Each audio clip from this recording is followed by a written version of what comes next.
So as you can see in here, we're canning again today.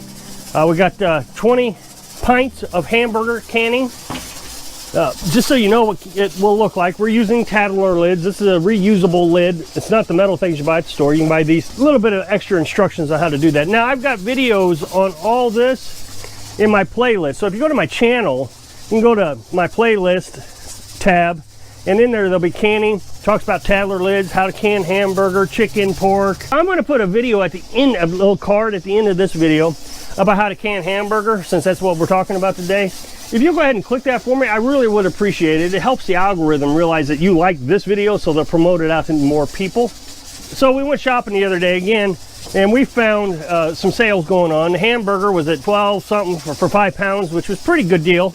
And then we found a bag chicken, 10 pounds for $4.90. It's actually went down in price. I said this in yesterday's video. Went from 59 cents over the summer down to 49 cents. So we got 3 bags of that. It's 30 pounds. So today we cooked a hamburger. The chicken is frozen, so we put that in our cooler. The chicken kept the hamburger cold, and then tomorrow we'll can the chicken. We've really enjoyed the canning. I like canning. It's like a hobby to me. I know there's something about it. I like reloading ammo and canning. Those are like the two things that just really are intriguing to me. So I've been trying to get an understanding of my audience. I've been doing poll questions, and I'm actually quite surprised sometimes at some of the answers that I get. And so I wanted to try to address some of this and why we do what we're doing, why it might be a good idea if you give these things a try, the advantages to them, the disadvantages. And don't get me wrong, there's a lot of disadvantages to living a more primitive lifestyle, living off grid, little tiny house. But the advantages to me seem to outweigh the disadvantages. Well, one of the things is canning food. I was talking to Carolyn today, and she never canned meat before. She always canned vegetables, but never meat. And she knew of the idea. She had heard that you can can meat. I was trying to pick her brain as to why she never canned meat in her past. And her first answer was, well, back then I thought it was ridiculous. Why would I want to do it? And then we got to digging a little deeper, and she said, well, first of all, I thought canners, the pressure canners, were very unsafe. That's what I'd always heard. Well, these modern pressure canners have a lot of safety devices on them. As a matter of fact, it has a plug in it that if overpressurizes, that plug will pop off. They're both right here. This little rubber piece will just fly out if it overpressurizes. Once you get used to the idea of canning itself is really safe, and it's a great preservation method. It's the best, in my opinion, preservation method. People talk about smoking and dehydrating and all that. The FDA or whatever it is says that canning food only lasts a year. Well, if you really dig into that, as a matter of fact, I learned this from a different YouTuber, and she said, and I agree with her, that after a year, the food's still good, and I know that, I've tried it before. It's just the flavor may start to decrease. You might not get as many vitamins out of it, but you still eat it. You know, the advantage to having canned food over a freezer, for example, is I can open this jar up and start eating it. Scrape the grease off, start eating it. So if I didn't have any method to cook, I could still eat. It's cooked food. Now, you can go to the store and buy tuna, canned chicken, and all that. It's the same thing. I've canned bacon. Now, canned bacon, and I think it's Yoder's bacon, is very expensive. But you can go to Save-A-Lot, buy a 10-pound box of bacon for, I think it's $10, $20, I don't know. Pretty cheap. Can it up, and you can have BLTs forever with that stuff. It breaks the meat up. I mean, it's not nice, long, pretty strips anymore, but you can eat it.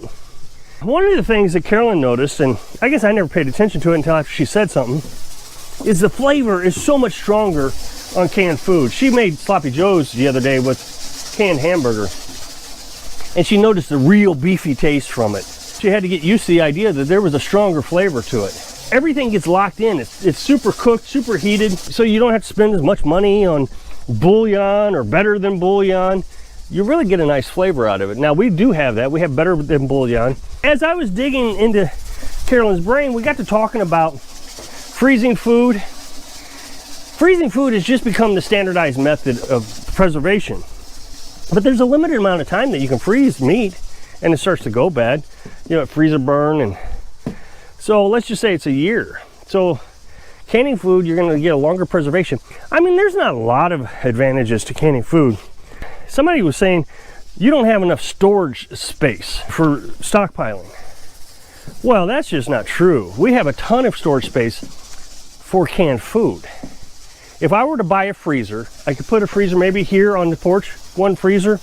And I know this because in the past I had a freezer and I put it on the back porch. And once it's full, it's full. You can't go to the store and say, oh, look at that, there's a sale, because you have no place to put it. But with canning, you can always go and get another set of jars somehow. We always try to keep extra jars laying around. That way if we find a sale, we got jars laying around.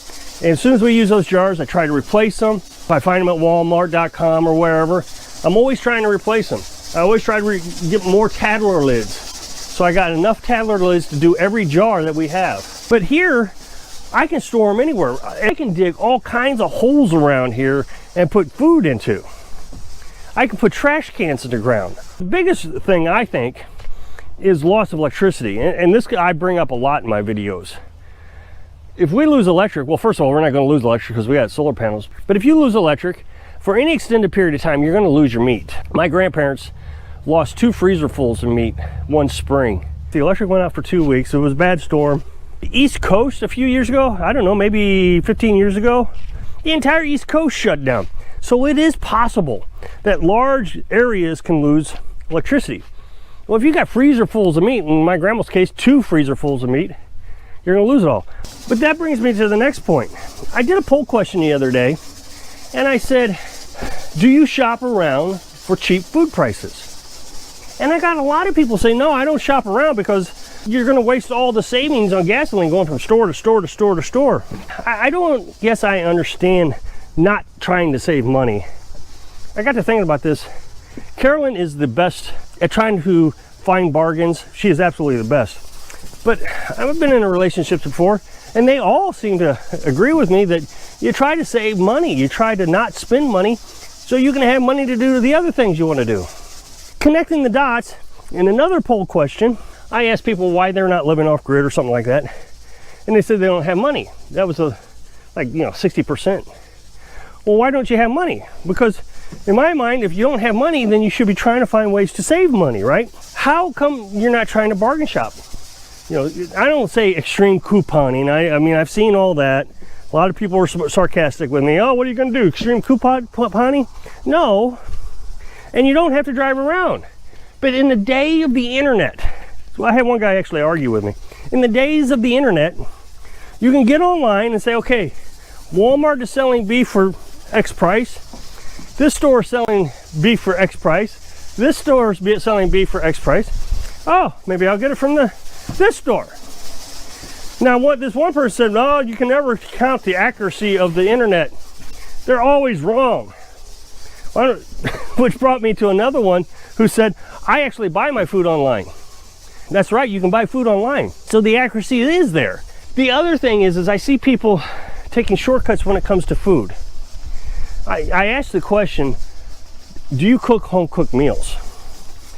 And the majority of people said yes. And then I came up with another question and I said, do you consider, I don't know, hot dogs or something, home cooked meal? And the answer was yes, but that's not true. Hot dogs, first of all, are just terrible for you. I can't even eat a hot dog anymore. They're just terrible. Processed foods are designed to make you sick, in my mind. And why are they trying to make you sick? So you go to the doctor and buy drugs. But if you can try to eat more naturally, I mean, it's hard to do in today's society. You buy beef, you have no idea what they put into it, but it sure is a lot better than what they put into hot dogs. So no, hot dogs is not a home-cooked meal. Carolyn does a home-cooked meal every day. Well, I go over to the freezer section and I buy, Hot Pockets. That's not a meal. If you're throwing it in the microwave, we don't have a microwave. And not having a microwave is the best thing in the world. Because microwave gets you to buy things that are easy. But Carolyn just looks at it as part of the daily routine. People have gotten so used to other entities taking care of them. The Hot Pocket industry, the hot dog industry, the electric company. And when something goes wrong, then we're all like, well, what are we gonna do now? I'm not trying to criticize anybody. I'm trying to help you be prepared, not in the traditional sense of I'm a prepper. I'm just talking about in life in general. It's so relaxing. I can't explain it. This life is stress-free. I have no stress, but I have to can my own food. So I hope you'll click on this video about how to can hamburger. If nothing else, just to let it run through, it helps the algorithm know that you like this video that you're watching here. Hope I can inspire you to live a great dream. Thanks for watching.